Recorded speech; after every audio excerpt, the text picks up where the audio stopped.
arvaa!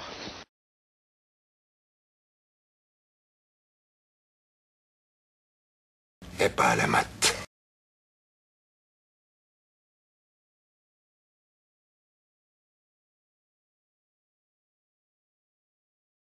Hypätä sillalta alas.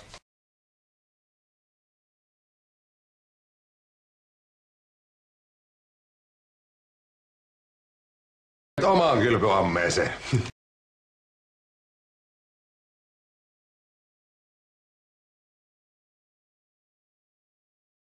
Sinä turpa kiinni nyt!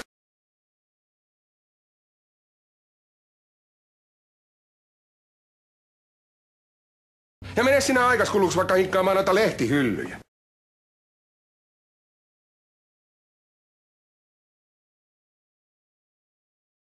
Nythän mä muistan. Kato nyt. Asiakkaatkin lähtee täältä pois, kun sä riehut noin. Ja sä lähdet. Halvemmaksi tulisi heittää 30 euroa. Omaan kylpyammeeseen. No niin mä teenkin. Mä kerron asiasta poliisille.